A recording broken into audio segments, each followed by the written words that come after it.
It's adultery. God forgave Peter's denial. God forgave Paul, who persecuted and killed Christians. But God did not forgive a man who took a cloak, some silver, and a bar of gold. And today you will understand why. Because what happened with Achan was not about the size of the theft, it was about something much more serious, something most people never noticed when reading this story. Stay with me until the end, because what you are about to hear could change how you view what you still hide today under your own tent. I am from the Bible Without Mystery channel. And here we don't read the Bible in a hurry. We pause, examine, understand the context, and seek the truth without embellishments and without mincing words.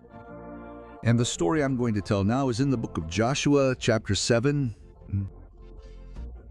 If you have already heard of it, forget a little of what you know, because there are details in this narrative that completely change how we view the character of God.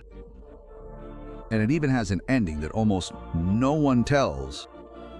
Let's start from the beginning, because to understand the gravity of what Achan did, you need to feel the weight of the moment he was living in. Israel had just crossed the Jordan River. After 40 years wandering through the desert, after burying an entire generation that did not trust in God, the people were finally stepping onto the promised land.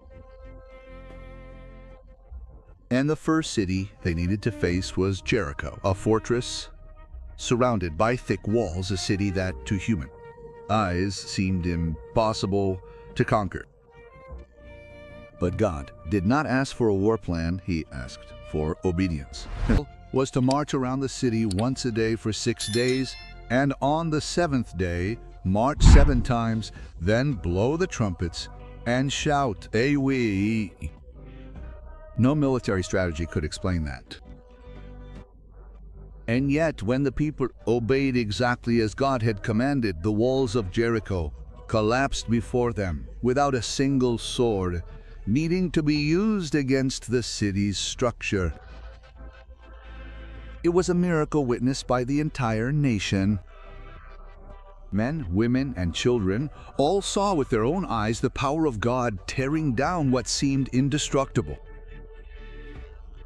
And it is exactly in this moment of euphoria, of victory, of gratitude that Achan's story begins, because it is always after great victories that the human heart is most at risk of stumbling. Keep this idea in mind, because it will return later, and you will understand why it is so important. Before the battle, Joshua had given a very clear order to the people, an order that came directly from God, A to Z. Jericho was devoted to destruction. This word in Hebrew means something consecrated, something set apart, exclusively for the Lord, something that did not belong to any man, but only to God. Nothing in the city was to be taken for personal uses. The silver, gold, bronze, and iron were to go into the sanctuary's treasury, and everything else was to be destroyed. Why did God make this demand right at the first city conquered? Because Jericho was the first fruits of the conquest. It was the first fruit of the promised land, and the first fruits throughout the entire Bible always belonged to God. It was a way for the people to declare with actions and not just words that victory had not been won by human strength, but by the hand of the Lord. It was an act of recognition and worship. But in the midst of the dust, the noise, and the city in ruins, a man named Achan of the tribe of Judah, of the clan of Zerah, son of Carmi, saw something that stirred a desire within him that he could not control. Notice that the Bible does not describe Achan as a villain from the start. He was not a pagan king, nor a corrupt priest. He was an ordinary man, someone who had just participated in the same miracle. That all the people witnessed, someone who had seen God's power with his own eyes, and yet he still fell.